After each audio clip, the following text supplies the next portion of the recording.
तो hello friends, स्वागत है हमारे पैरासिस यूट्यूब चैनल में। और आज हम लोग इस सवाल का पूरा क्लियर कॉन्सेप्ट समझेंगे। क्या है, बोला क्या है सवाल?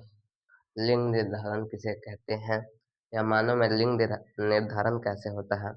लिंग निर्धारण का मतलब है कि कोई शिशु वो लड़का होगा या लड़की होगी, यह किस पर निर्भर।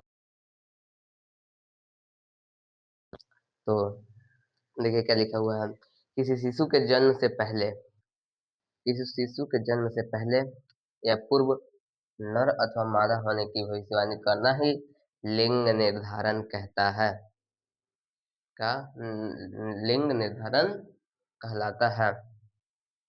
लिंग निर्धारण आप लोग चैप्टर में पढ़े होंगे कि जब नर एवं मादा का नर का नर का शुक्राणु और मादा का अंडाणु का मिलन होता है, उसे कहते हैं क्या, निषेचन कहते हैं। जो संयोजन होता है उसे निषेचन कहते हैं। निषेचन प्रक्रिया हो गया, उसके बाद क्या बोला है, पिता में एक एक्स वाई और माता में एक्स एक्स गुणसूत्र होते हैं। पिता में एक्स वाई और माता में एक्स एक्स गुणसूत्र होते हैं, इसलिए पिता द्वारा दिया गया वाई गुणसूत्र का लिंग निर्धारण करता है, बच्चे का लिंग निर्धारण करता है। मान लीजिए पिता वाई दिया ना, और उधर मादा में तो दोनों एक्स ही हैं, उधर से रिस्पॉन्स कुछ भी है तो डिपेंड किस पे किया, पिता पे किया, उस बच्चे के पिता पे किए। तो यहाँ पे साफ साफ लिखा हुआ है कि इसलिए पिता द्वारा दिया गया वाई गुणसूत्र बच्चे का लिंग निर्धारण करता है।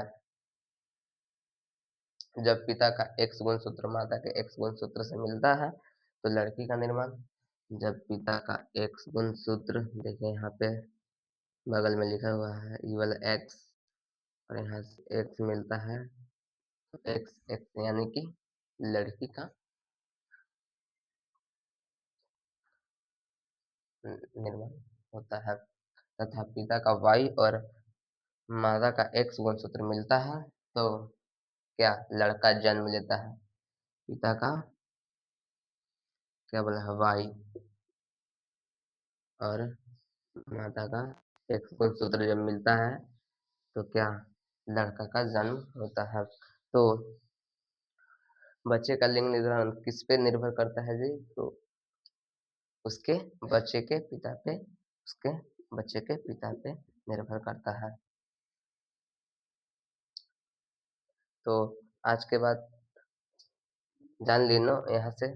अब नोट में लिखा हुआ है कोई शिशु नर होगा कि मादा, यह किसके गुणसूत्र पे जी, पिता के गुणसूत्र पे निर्भर करता है। अब जो एक्स और वाई है इसे डिनोट करते हैं, इसे एक्स वाई क्या है जी, यहाँ पे गुणसूत्र है, गुणसूत्र को डिनोटेड करते हैं। तो एक्स में एक्स क्या है जी, एक्स में जो गुणसूत्रों की संख्या होता है 23 होता है, और वाई में जो होता है 23 होता है। यह अर्धसूत्रीय विभाजन द्वारा होता है।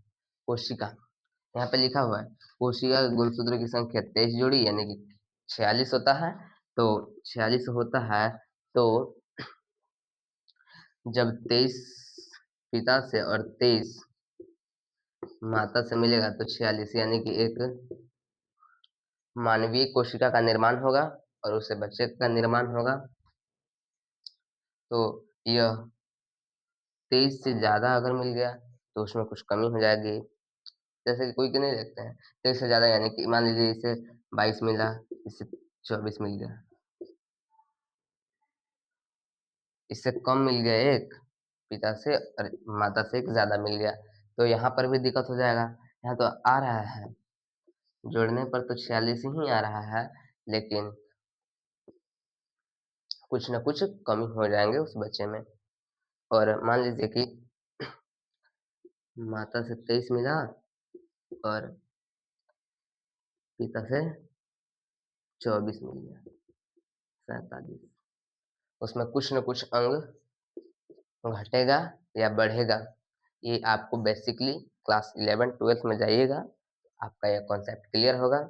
अभी क्लास 10 तक हम लोग को ऐसे ही बताया जाता है और ज़्यादा लॉन्ग में नहीं बताया जाता है, तो इसे ध्यान रखिएगा। फिर से एक बार बताते हैं, किसी पढ़ देते हैं। आप देख सकते हैं, किसी शिशु के जन्म से पहले या पूर्व नर अथवा मादा होने की भविष्यवाणी को लिंग निर्धारण कहते हैं। पिता में XY और माता में XX गुणसूत्र होते हैं, इसलिए पिता द्वारा दिया गया Y गुणसूत्र बच्चे को माता के एक बच्चे का लिंग निर्धारण करता है। जब यह पिता का X गुणसूत्र और माता का X गुणसूत्र मिलता है, तो लड़की तथा पिता का Y गुणसूत्र और माता का X गुणसूत्र मिलता है, तो लड़का जन्म लेता है। बस इतना ही काफ़ी है। आपका अगर ये क्लियर है, तो आप इतना 5 मार्क्स का लिख लीजिएगा। जैक बोर्ड में भी आई है क्लास 10th के लिए 2026 में, समझे? आपको रटना नहीं है, बस आपको ये कॉन्सेप्ट याद रखना है कि पिता में XY और माता में XX गुणसूत्र पाए जाते हैं, और उसके बाद कैसे-कैसे होता है, आपको यहाँ पे इसी डायग्राम से समझाया गया है। तो चलिए, वीडियो अच्छा लगे तो चैनल को सब्सक्राइब, लाइक, शेयर और कमेंट कीजिए, ताकि हमें रिस्पॉन्स पता चले, और क्या-क्या कमियाँ हैं वो भी कमेंट कर सकते हैं। हम उसे सुधारने की पूरी कोशिश करेंगे। चलिए मिलते हैं अगले क्लास में। जय हिंद, जय भारत साथियों।